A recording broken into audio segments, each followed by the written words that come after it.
Welcome to Theology in the Dirt. Here at Theology in the Dirt, we make it our goal to practice our theology in public square of our homes, our city, and our world.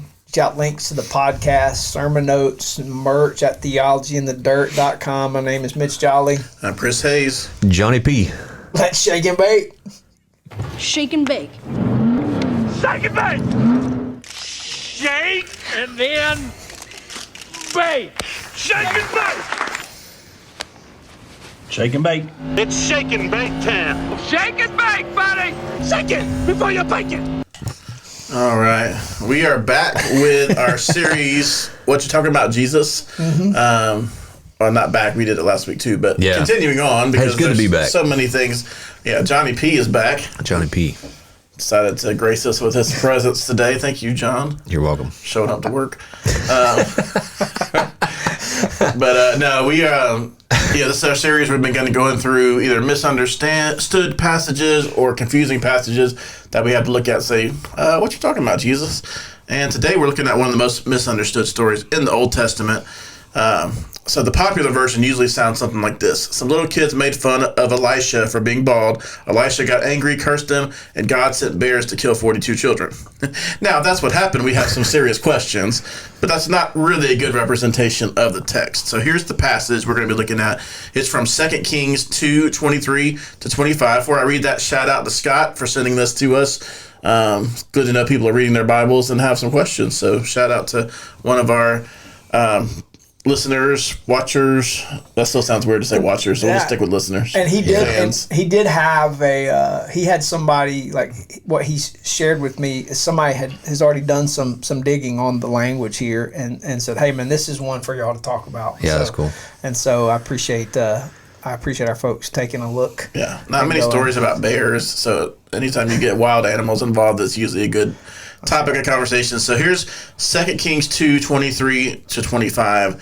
It says, he went up from there to Bethel, and while he was going up on the way, some small boys came out of the city and jeered at him, saying, "Go up, you bald head! Go up, you bald head!" And he turned around, and when he saw them, he cursed them in the name of the Lord. And 2 she-bears came out of the woods and tore 42 of the boys. From there he went on to Mount Carmel, and from there he returned to Samaria.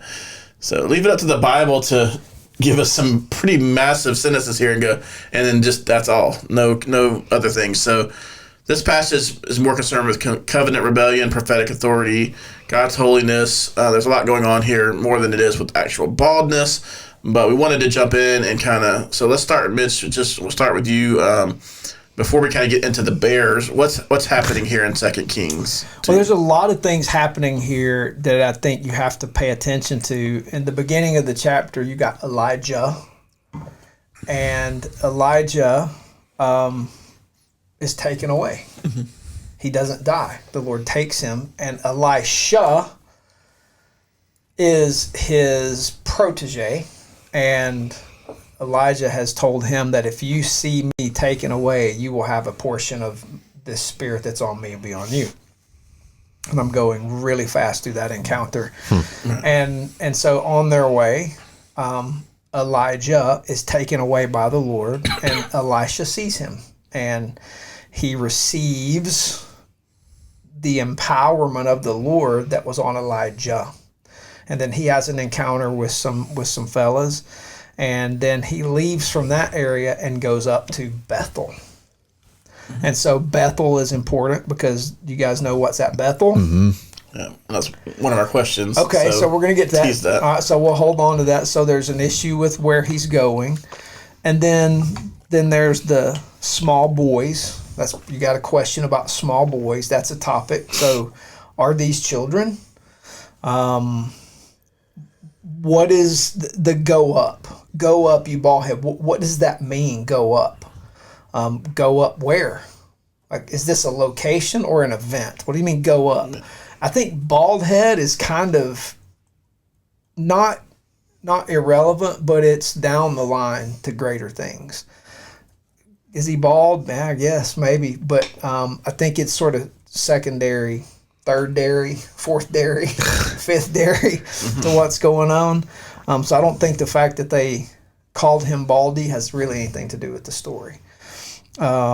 other than it's just. You don't think so, though? Because, I mean, talking about when they had to shave their head before they were to re-enter back into their fellowship or whatever. If there's a cleansing from, if there is a cleansing from some uncleanness, shave your body clean. Yeah. But there's no indication that he is in a place of having to be cleansed from some kind of uncleanness. Right, but isn't that could be the poke from the young lads of saying, you unclean guy? It could be. You know? I hadn't thought about that, but that could be. Yeah. Yeah, it could be. And so then the fact that he cursed them, I don't think that means he said foul, filth, and blanking, but I think it means there was a speaking of a curse of death of some sort, meaning that's something that can be done. That's interesting. And then the fact that then 2 she-bears come out, and the fact that there's 42 of these boys speaks to, I think, who and of what age these boys are. And then he goes on and returns from Bethel. And so there's a lot going on there. Yeah. And so I think how you understand that really turns God into petty, or there is some kind of spiritual conflict happening here. Right. So we have a succession story going on where Elisha is wanting to be recognized kind of as his prophetic heir, if you will. Or I say that term, side question here, because Elisha asked for a double portion of his spirit in me. Is it fair to relate that to the fact that the firstborn son received a double portion of the inheritance? Is it he's trying to position himself as like his heir, kind of like his firstborn, but from a prophetic standpoint?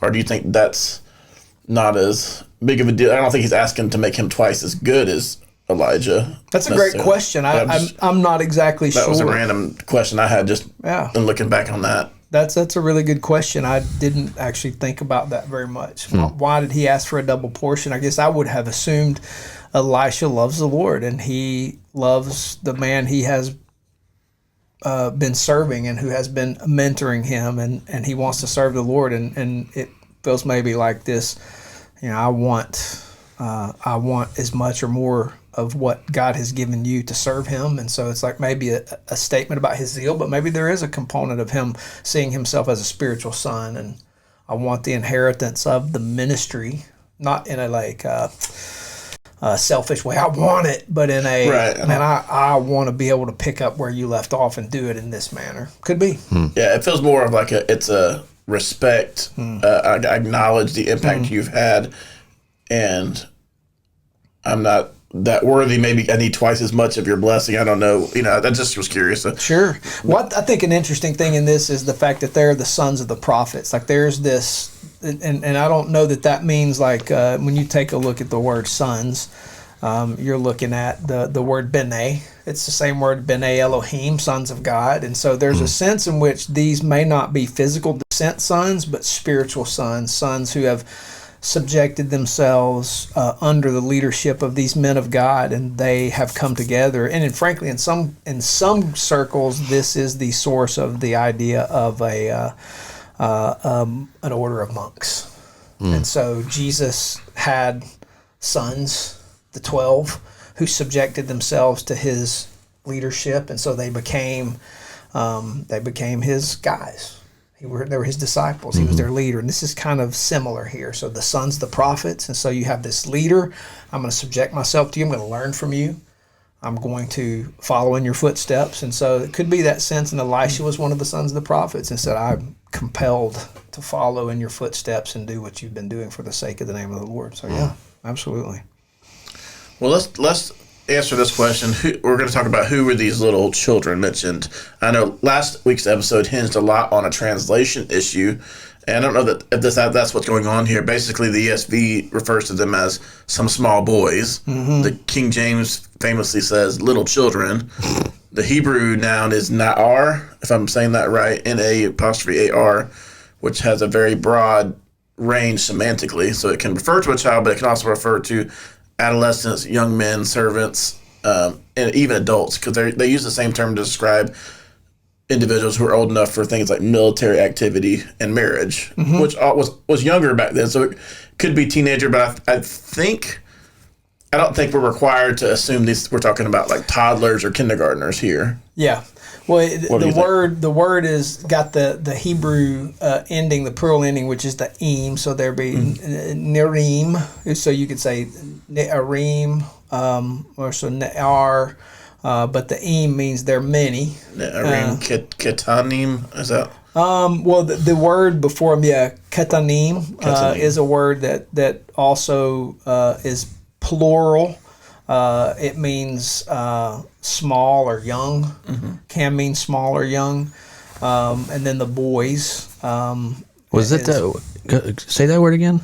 That word, the word that the ESV translates small is ketanim. And it can mean small and or young.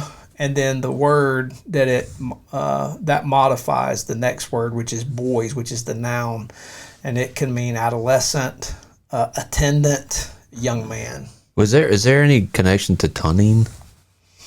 No, I don't think so. Just the im is just the plural in Hebrew. Okay. Yeah, im is just the way you would make something like you put an S at the end of a word to make it plural. Im is the Hebrew plural. Yeah, I gotcha. Yeah. And so what's interesting there is, that same word that is translated boys is the same word used in Genesis 14 in regard to Abraham's young men who went to war with him and picked up swords to go get their families back. Same exact word. And the idea that it's modified with the word small, if you're using it in the same way that Genesis 14 uses it, it can't mean small in the same way. You have to go with the other word young. And so if you see that as the way it's used in Genesis 14, it would be young military age men, or young adolescent. So in other words, you're looking at likely teenagery here, actually. And I would say that's connected to the fact there's 42 of them. There's likely not 42 5 to 8-year-olds running around Bethel. You know what I'm saying? That's a feral gang. Do you think there's only 42, or because it just says 42 of them were mauled? It doesn't say all 42. No, there could be more. Could have been more that got away. That kind of I don't have to outrun the bears. I just have to outrun you. Kind of situation. Young men are tripping other young men like right there, get him. He's slow. It could be more than 42, which even better, making the case that these aren't little children running feral because their parents aren't watching them. These are likely teenage young men capable of wielding a sword. Which brings up a question. I don't know if you're going to ask this question, but why? And I think there's a reason English translators do what they do here. I think it's a poor reason, a very poor reason, but I don't think it's because they just got it wrong. I think they're wrestling with the fact that Elisha curses them and God sends bears to kill them, and they don't know what to do with that. Yeah, I was, some of it too. Like after a while, I wondered, you go through all that, and then my brain goes back. Okay, well, let's just simplify this a second. They're literally just defining who he's seeing potentially, right? They're seeing some young people, regardless of age, and the point is that they are poking fun at one of God's prophets, right? So then we go back. You look at 2 Chronicles 36:13-ish. Is when Zedekiah was king, and everybody was against the Lord in that time of Zedekiah's kingdom. And it says and he says he stiffened his neck and hardened his heart against turning to the Lord, the God of Israel. All the officers and the priests and the people likewise were exceedingly faithful, blah, blah, blah. Then it says, number down at 16, but they kept mocking the messengers of God, despising his words and scoffing at his prophets, until the wrath of the Lord rose against this people until there were no remedy. So isn't it just a response of the Lord to protect and vindicate his messengers? I think there's a component to it. I think the question is, what is the nature of the mocking? And that's where I said, I don't think the bald head part is really central. Yeah. I think there's a mocking component, but I think the question is, what are they mocking and for what reason? Yeah. And I think that's because it's one thing. I think what English translators do here is they are trying to justify God's decision based upon a human perception of making fun of somebody. Really bad, and so God doesn't put up with that. And I think, okay, that's fine, but it's still very petty. You called him Baldy. So let me... So it means, so what he was saying, what they're doing, their actions meant something deeper than what the words that describes it. I think their actions are reflective of the words they are speaking to him when they say go up. Yeah, I got you. Okay. And I think because of where they are, I think there's a lot more going on. Yeah. So because if with that reference back to Second Chronicles, there has to have been something underneath deeply wrong and going on, because when you learn about King Zedekiah, they were doing things that abomination, abominable, very abominable. Yeah, very abominable. Very abominable. The abominable snowman. If you know how to say abominable, they were doing it. It was very bad. Yeah, it's not just like you're stinky. You're a stinky guy. Because we think you're a poo-poo head. Yeah, right. Yeah, you poo-poo head. The mocking idea is what in the Proverbs talks about the mocking of a fool. And it's deeper than you said bad words to me. It is. There is something striking at the nature and character of God and the mission of God here. Right. Yeah. And I think that is revealed by where they are and the taunt to go up. Yeah. It's not what I pictured, which was the scene in Tommy Boy of the kids on the beach yelling and making fun of Tommy Boy on the boats. Stop playing with your dinghy. He was in a boat, folks. He was in a boat. All right, so... If you took that any other way, that's on your dirty mind, not mine. Oh, man. I thought you had the wind. Y'all two are so easy just to get you to... Oh, yeah. It is. Throw us a little carrot out there and we're off. So the author is very specific here to tell us that these people came out of the city of Bethel. Yes. Bethel's not a neutral location. We know historically has incredible significance. Abraham worshiped there. Jacob encountered God there. But in Elisha's day, it's very different, particularly after Jeroboam. So let's dive into why Bethel. Why is that important? And how does that impact the overall scene and intention here? Well, Jeroboam, the king of the northern kingdom after the split of the kingdom of Israel, the 10 northern tribes and the southern tribe of Judah with the Levites, Jeroboam doesn't have Jerusalem. He doesn't have the temple. So Bethel, very important place to them. Jeroboam, God bless him, because the rest, and like this, I don't know why this makes me emotional, because I feel the devastation of this. The rest of the stinking Old Testament, when his name gets brought up, it's Jeroboam, the son of Nebat, which made Israel to sin. Yeah. That's his legacy. Yeah. Is he made the northern kingdom sin. And how did he do it? At Bethel, he set up 2 golden calves. Because he didn't want them to travel to Jerusalem to worship. No, because if you go to Jerusalem, you're going to be siding with the enemy. Right. You're Rehoboam's boy. Yeah. How did Aaron not get that stinking title?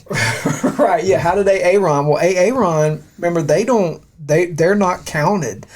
They're right. given to the Lord. They're the Lord's portion, and they're his servants. Yeah. And so the Levites, and Aaron being a Levite, they're just the Lord's portion, so they stay at Jerusalem. Yeah. They're the Lord's, man. So That's pretty wild. But that stark difference, though, right? And it's the difference between really a genealogy. That's right. It is. There is. Yeah.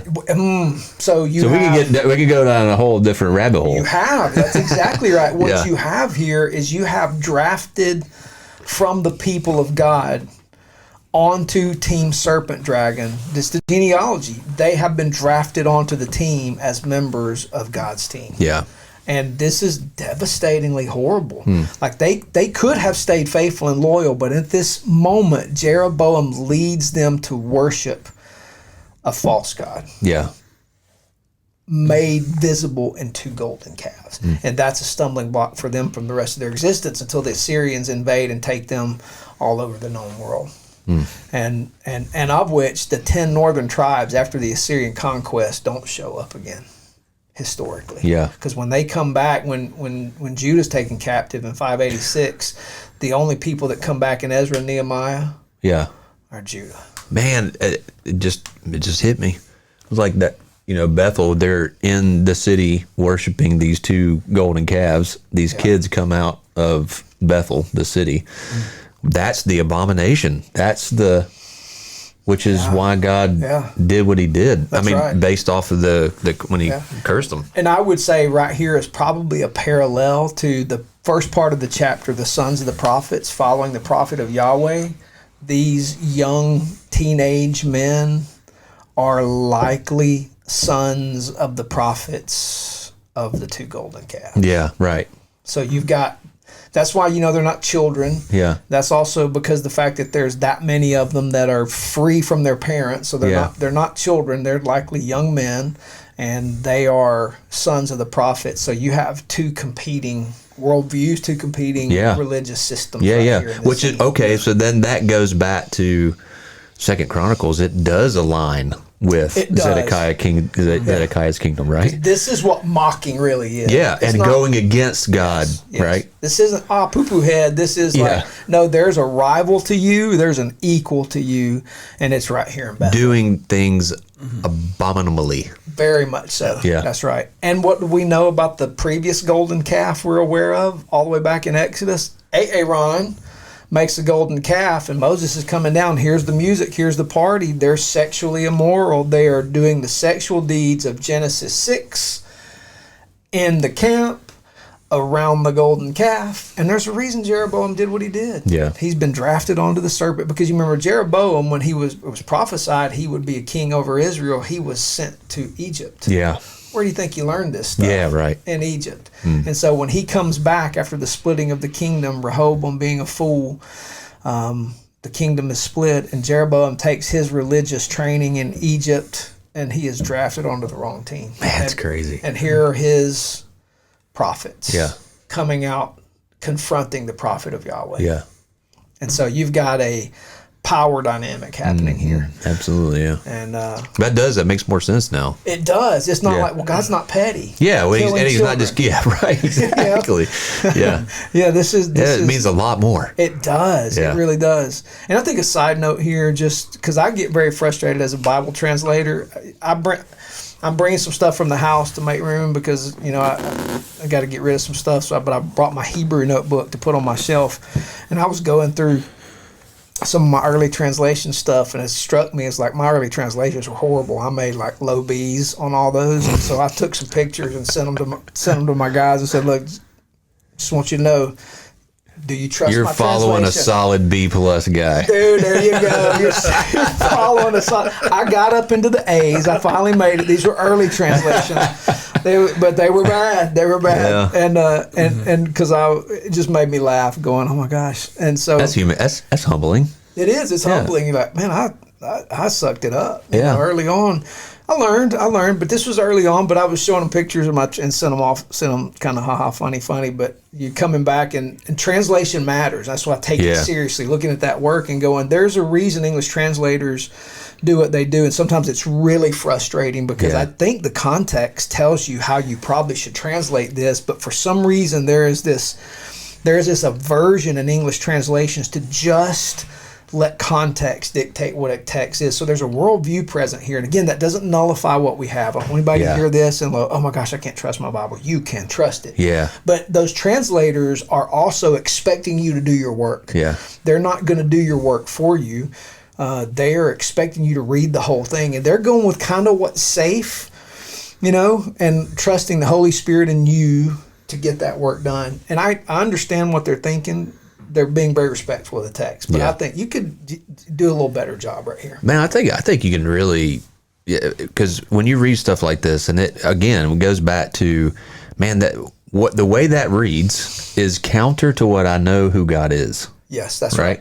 So there's got to be something more here than what I'm reading in these words. Yes. Right. So then it's like I should like spur it. Okay, I got to go deeper. That's right. How do I get deeper in that? Because this doesn't align with what I know is God's character. That's right. That's exactly right. And you have to have dug into the scriptures and seen that, right? Yeah. Which is where, again, my frustration with translators is you kind of know this. Give people a help. In fact, it would be helpful to put a footnote here. Also translated this in Genesis 14 can be this here. Yeah. And then I would put down in my translate, do your homework. Yeah. Read your Bible. Yeah, read your Bible, but they don't, and it's really frustrating. And I would say, even going back to my language training, my Hebrew professor was fantastic. He was a stickler about this kind of stuff, and he found these frustrations. But he also, we're dealing with translating an ancient language and a worldview, because in all translation, there's interpretation. Yeah. There's no such thing as not interpreting when you translate. You got to do the very best you can, but also leave room for the Lord to do His work. And so, anyway, there's plenty out there for everyone to consume. There's plenty of material, right? There is. You don't have to be. I mean, you got this for members of Three Rivers Church. You get the opportunity to be in Logos. That's right. I mean, it's amazing. Like, you can really learn about a lot of different things in there on translating words, and that's right. And I think it's a tool to help you make sense of the stories that you're reading. That's right. And it's not meant to be an interpreter of the word. When I say that, the Holy Spirit gives you understanding. That's right. It's there to help you get through some of those block points. Yes. Because if you continue to seek in that, and you look at again, going back to your constant saying of allow Scripture to interpret Scripture. Right. Then it becomes clear. So it's like you read this story and go back to 2 Chronicles. It's like, wait a minute, they're aligning this story with Zedekiah's kingdom, right? Which was a disaster. That's right. There must be a disaster here, right? Yes, that's right. Absolutely. Yeah, you should be able to draw that parallel. Something's going on here, other than, like you said earlier, poo-poo head. There's a lot more going on here. Yeah. That's not the mocking they have in mind. Yeah. All right, so that's one of the two really critical pieces that we want to talk about here to kind of set up before the Bears.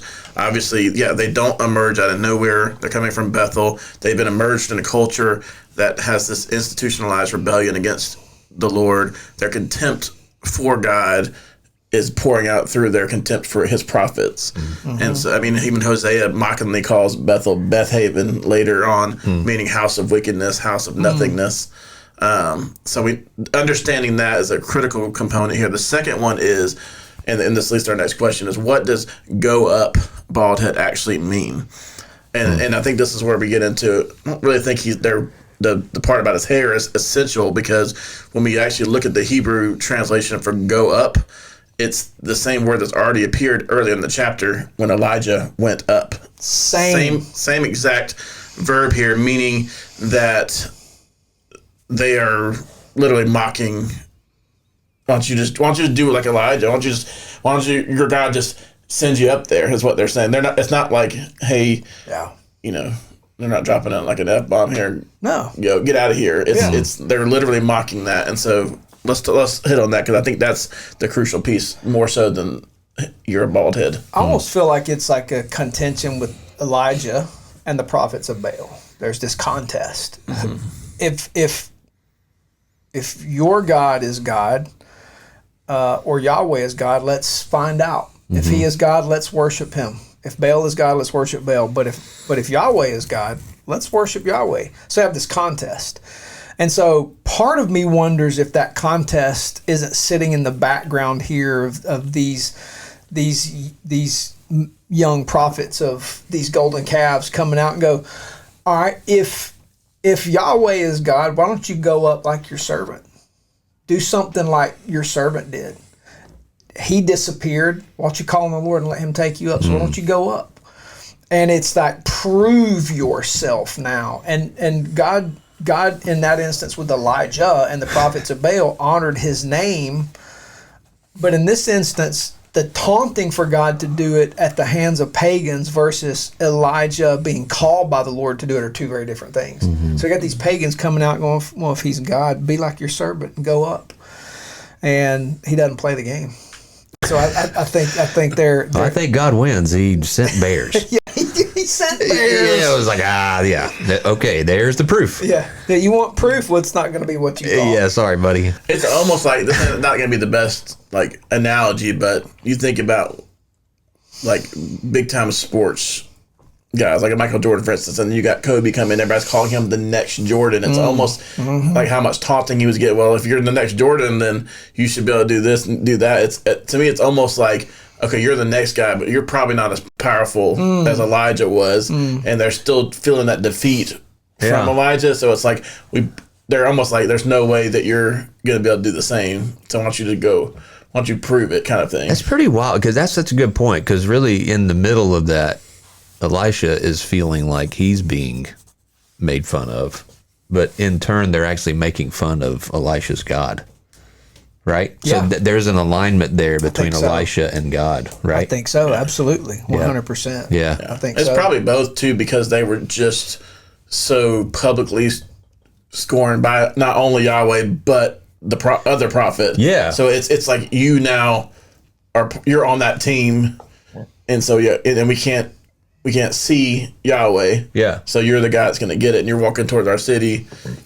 Well, it's the sonship, right? That's good, yeah. Because it's like, they are like, there's no longer if we're within Christ, we're no longer ourselves, right? We're aligned with Him, which He's in us. So there is no misalignment there. So if you mess with Elisha, you mess with God. Yeah, that's right. He's my servant, and if you come after my servant, mocking my name, I'm going to defend my name. Yeah. I'm going to take care of my servant. Right. He chooses to in this instance. Yeah. Absolutely. Yeah. Absolutely. Well, that kind of leads to the next part of this. If we look carefully at verse 24, it says, "And he turned around, and when he saw them, he cursed them in the name of the Lord." If we don't understand, or let me back up. If we think that they're cursing or they're making fun of Elisha, and we think of cursing someone like in our context of it, it would seem like Elisha just loses his temper here and is lashing back out at revenge, right? I think we've set it up now where that's pretty clear that's not what's happening,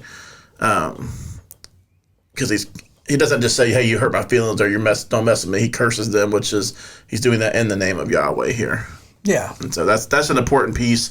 I think he's not just mad that they're making fun of him here. Yeah. Like he's not just responding out of spite or out of anger. Sure. And I think a key thing here is the capacity of Elisha to speak a curse and God to honor it.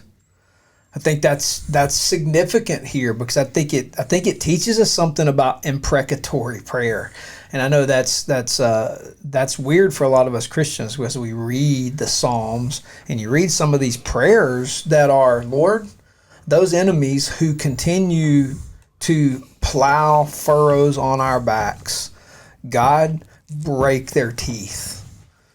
And we're like, am I allowed to pray that? Well, the answer is you probably should be praying that. Yeah. There are people that God has sent us to bring judgment upon. And I know that's not popular, and Jesus is a hippie culture, but there are people who have Judased their fate by their rebellion, and God intends for us to pray those psalms and those prayers over people who hinder, hurt, rob, destroy His people. And so the fact that Elisha is able to speak a curse toward those assailants and God honors it is powerful. And that means that there's a part of our prayer that should be, God, those people who continue to execute Christians, those people who continue to destroy your church in these nations, God, plow them under and bring an end to those people and rescue your people, and expect God to do it. Yeah. You know? And I think but the connection between the curse and God honoring it is something that should be explored a little more. Yeah. Yeah, definitely. Well, let's get into this part, because this is kind of the most interesting part, is why bears, right? Or the bears, if you remember the Saturday Night sketches, the bears. Just so a little bit of, I guess, biblical context here I think is important. and you can tell me if you agree with this, but I think this is kind of a fulfillment of the whole story of Kings. Going back to Leviticus chapter 26, God describes covenant blessings for obedience and then covenant curses for rebellions. And among those judgments in Leviticus 26, 21 to 22, he warns that if Israel continues walking contrary to him, I will let loose the wild beasts against you. And so the question is, are the bears significant that it was bears, or was that just he just randomly chose just something in the woods to go And why get him? why call out that they're female? That's a great question. Yeah. Why are they she bears? That's a great question. I didn't dig too deep into the bears or the fact that they're female, but that's a good observation. I'm sorry, it was interesting. I was looking in here, and it references Nehemiah, which is, and listen, I don't even know how to even go here, but I'm just going to tell you what it references. Nehemiah 13, 25 to 27. And it says, I confronted them and cursed them and beat some of them and pulled out their hair. And I made them take an oath in the name of God, saying, you shall not give your daughters to their sons, or take their daughters for your sons or for yourselves. Did not Solomon, king of Israel, sin on account of such women? Among the many nations there was no king like him, and he was beloved by his God, and God has made him king over Israel. Nonetheless, foreign women made him even him to sin. Shall we then listen to you and do this great evil? By the way, this date is, and I can turn it around. You can see on my calendar. Last week is Nehemiah 13 day. Whoa! Because it's one of my favorite verses in the Bible, because it's so not your typical like God honors people who swear at them, pull out their hair, and yell at them for their sin, and like the Lord goes, I honor that. Yeah. And so I love Nehemiah 13:25. Yeah. It's because that's just wild. I don't even know why it's a line there. It's interesting why. Well, it's like I think I don't know why that. Is that the NASB? This is the NASB. Yeah. NASB putting a reference there. I think likely because it's giving you, like, if you're struggling with God responding to sin this way. Let me give you another example where God responded to sin. It's like, this isn't an isolated verse. Yeah. Or an isolated thing. God hates sin. He hates being mocked because he's a jealous God. Yeah. And he's not going to put up with it. So here's another example where he sent a prophet to go yank hair, swear. I love the fact that he cursed them, I'm confessing that I celebrate Nehemiah 13 day every year because it justifies a little piece of my personality. It's like certain stuff fires me up and I ain't putting up with it. Yeah, I mean, another, I don't know, this is where I start looking for connections, and not saying that they're connections that come to everything comes to some fruit, some big revelation for it. But it's like, so you have these lads, they're all males. Yeah. You have two female bears that destroy them. Yeah. And then you go back to read the story about Nehemiah and about interesting. Yes, I don't know. Yeah, I don't know. I don't know either. But I mean, there's a reason why they said that they're all men. There's a reason why they said, I would think, that they're female bears. So I don't know what's there, but that's something to go dig into deeper. Nothing I think like a mama bear defending her cubs too. That's another. Yep. They're brutal. Yeah, they are. They're deadly. You go back to the simple version. We swapped roles. We completely swapped roles. Yeah, mama bears. Well, I mean, mama bears are pretty mean. Yeah. Oh, okay, yeah, makes sense. They get rough, and you get two of them. I mean, can you imagine the carnage? No, that would be brutal, man.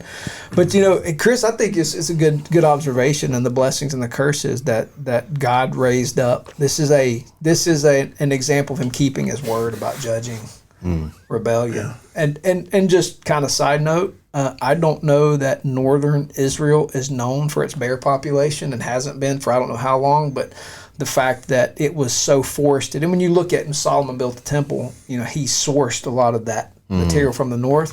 Yeah. The deforestation of northern Israel is kind of, I think, fairly interesting. And I don't know if there's a bear population there or not. I didn't look that up, but I don't know that they're known for bears. Yeah. But they were here. And so much so the Lord called them forth to judge. And so there they were. Does bear actually mean bear here, Yeah. it Yeah, does mean it it's does like bear. okay. I don't know if it's black bear, brown bear. Yeah, It's yeah. clearly not polar bear, but some bear. Unless this was the Ice Age. No, it's not. That wouldn't be happening here. Yeah, I was just wondering because sometimes they'll, say a name of something that's really not that. Right. You know what I'm saying? Another interpretive license on the part of the ESV people. That's right. Yeah, right. Like fruit and apple. Yeah, Right. Oh, yeah, yeah. exactly. Please stop saying apple.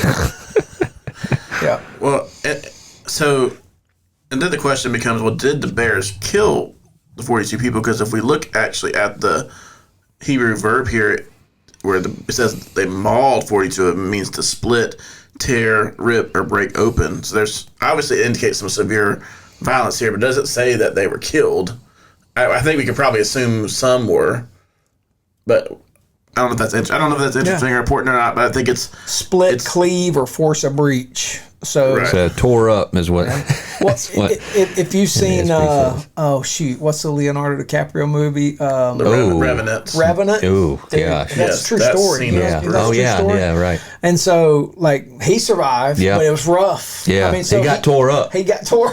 Yeah. It just be the Lord's like, I just tore him up. I just tore him up. And how graceful would that be that the Lord would cleave them and tear them up, but to let them escape to maybe repent? I don't know, but I think the assumption is that they were killed, but maybe they weren't killed. Yeah. It's a good point. I just said that because you could argue the bears here are a warning shot to Israel because they keep rejecting Yahweh, they keep rejecting his prophets, and they keep practicing idolatry, and eventually they go into exile. Yeah. And so it could be simply like here that this is a warning, and I want you to see the actual scars and the carnage, because they could have just disappeared or turned into dust, or could have sent fire. He could have caused an earthquake. I mean, there could have been a million things. Sure. The fact that he caused animals to come out and like physically tear them apart not only shows level of righteous anger here, but there's got to be some reason for that too, for the city of Bethel, or for Israel as a whole. I don't think it was just meant to be like, I haven't used bears in a while, let's go with bears. You know, like, it's like he's like looking at his iPad going, what should we use today? Beast, lion. Sometimes I do wonder she-bears. though if it's not just a reminder that he controls everything. You know, Yeah. like you know what I mean? Because he uses all different kinds of things. Yeah. You know, it's not just one or two ways that he takes out on his takes out on his people in justice. But so it's just interesting. Yeah. That's a good point, because I think that's the missing piece of the story of the plagues in Egypt. You know, like it's not simply like just random. It's like it's really his reminder of like, I can use all of these things. Yeah, I'm in control of it all. Yeah. Water, animals, sky, land, rain. Yeah. Absolutely. Yeah, it's like we go on and on and on. Yeah. And I think this would be worthy to come back to at some point, but the connection between God's control over that being initiated by a prophet's prayerful words of cursing. Man. You know, that because there's a prayer connection there, like the word, death and life are in the power of the tongue, and those who love it eat its fruit. And I think it's easy to think of death as only negative, but in this instance, it was a honoring of God and a rescue, and that death was actually a good thing if it resulted in their death. But definitely the cursing component that God responded to and did according to Elisha's words. That doesn't make Elisha the sovereign, but it does put Elisha in a son relationship with the father, in which the father delights to do what one of his children ask him to do in response to God's glory being at stake. And that teaches me something about prayer. Man, that right there. That's aligning your prayers with the true will of God. Yes, right. That's right. And it's about His glory and His fame and That's His right. name. Yeah. And if we ask anything according to His will, we know we have what we ask. Right. John says in 1 John chapter 4. So there's a component. Elisha knew the will of the Lord, and that is these calves are not it. Yep. You're mocking Yahweh. Yeah. And I curse that in His name. And the Lord's like, you got it. Yep. Boom. Yeah. And it's like, whoa. Yeah. Okay. It's wild. So and which made Elijah's heart posture had to be aligned with God's will, Had to right? be, yes. There's no other way. Alignment, man, is huge. Yeah. That's it. That's good. I'm really proud of y'all too. I thought you'd come in here and make this all about respecting bald preachers. And I was going to say something, but I figured you guys had you enough bald jokes. On you. Yeah, right. Yeah, That's right. turning around, one of these characters like becomes a true Ninja Turtle, slaps me upside the head. Yeah. That'd be a cool story. That'd be awesome. Be the best That podcast happened. ever. Yeah. Dude, it would go viral. It totally would. Yeah, absolutely. We would be Biblical famous. Ninja Turtles. So, on a more serious note here, we could make an argument. I think that there's a really strong connection to Jesus here, as God's ultimate prophet, if you will. John 1:11, he came to his own, and his own people did not receive him. And then in Mark 12, he tells a parable about people rejecting the owner's messengers and eventually rejecting the owner's son, right? So God sends messengers, people reject them, God sends another, they reject him, finally he sends a son, and they kill him. And I don't know that that's necessarily it may not be a direct correlation there, but I don't want to miss that either. That there's some semblance of parallel there, that even when Jesus was sent, even his own people rejected him as well. Sure, yeah. And you say the rejection here comes at the hands of the northern kingdom and these 42 boys rejecting the servant of the Lord. Yeah. Cool. Good connection, man. I love it. And that, you think about the grace in that. Yeah. What was some of Jesus' final words? Forgive them; they don't know what they're doing. Yeah. That's pretty. And in this instance, go maul them. Yeah. Right. Exactly. Get them. Yeah. Get them, boys. Yeah. But maybe give him an opportunity for Yeah, forgiveness. it may have if he didn't kill them. Yeah, if he just tore them up. Yeah. I like how you use tore up. Yeah, tore them up. Tore them up. Boy. Yeah. That's Or a we used to good say, one. tore him a new one. Yeah. Tore up, son. Tore up, baby. That's a good Southern. It I is. love it. Are you got some Hayes takeaways? You got some more good penetrating questions for us? My really last question, and we've sort of answered this, but just so it's kind of maybe your takeaways. But what can we learn from this day? There's several things about God's holiness here, about not rejecting truth because you dislike the messenger. There's plenty of underlying things. Anything that you guys just want to add or share that we can take away from this passage in particular? I'll say it shows me one of the great themes of the Bible is a conflict between the serpent dragon and the people of God. Like, look for that conflict everywhere. It's on every page, and that's going to point us to the gospel, the serpent dragon, skull crusher, Jesus. And then, man, read your Bible carefully. If what you're reading conflicts with what you know to be the character of God, dig in a little bit, ask some questions, and because that's like what you're talking about, Jesus. This is one of those places. That's what we should do, is read carefully. Don't assume anything about the nature and character of God. Let the Bible speak to that. Worship him for who he is, and all that kind of rolls up together for me there. Stole mine. Is there a message here to us as people called to take the gospel places that we should expect some sort of it may not be mocking, but certainly adversity? Yeah, I think it's anytime gospel proclamation's in play, whether, because here's home for him. It's not like he's gone over land and sea to preach to some unreached people. These are his own people. Like, we're from the same descendants here. And so I think it says, like, anytime you're going to be for the glory of Jesus Christ, expect opposition from within and from without. Because this is really internal opposition. This really isn't external. These are descendants of old Abe. And they're on the wrong team. And so there's weeds sowed among the wheat, Jesus said. So I think anytime you are for the glory of Jesus Christ, the advance of his kingdom, you can expect opposition from absolutely anywhere. Absolutely. Yeah. You know what time it is? Hayes takeaways. Hayes takeaways. Oh, that was good. Hey. Like T.I. on a Justin Timberlake song. Yeah. Hayes takeaways. From the dirt to the heart. That's the way we play. All right, Hayes takeaways for today. Number one, context can turn a Bible story you thought was silly into a Bible story you realize is terrifyingly important. This isn't about an insecure bald prophet attacking children. It's about a nation becoming so hardened toward God that its people openly mock his word, and God warning them that covenant rebellion has consequences.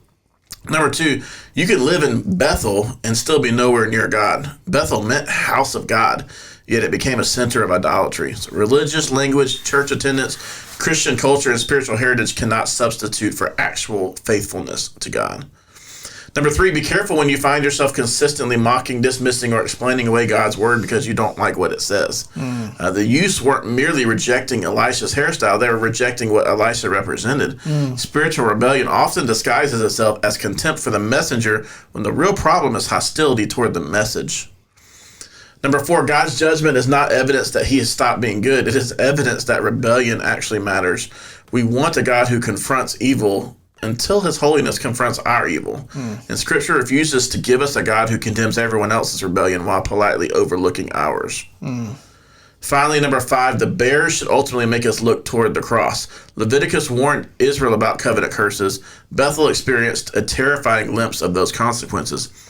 But the gospel tells us that Jesus Christ ultimately stepped into the place of covenant breakers and became a curse for us.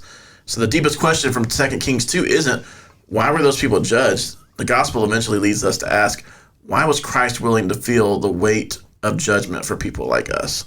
And that's where a strange story about Elisha, Bethel, and two bears ultimately drives us back to the astonishing grace of Jesus. Good stuff, man. Thank you. Hey, appreciate you guys. Appreciate you watching, listening, sharing the podcast. Leave us a comment. And if you have any questions, send them to us at theologyinthedirt@gmail.com. If you know us, see us around town, see us at church, ask us questions. We're glad to talk about it. Hope this is helpful. Y'all have a great rest of your day. We'll see you next time. Out. To the world out there, we're talking real life, where the rubber meets the road. Faith in our hands, not just words we've been told. This is theology in the dirt, where what we say shows up in how we work. From home to the city to the ends of the earth. Mitch, Chris, and John dig deep for what it's worth. This is theology in the dirt. Truth and grace rolled up in a t-shirt. Come on and sit down, let's get to work. Theology in the dirt. Yeah. Theology in the dirt. Questions in your mind.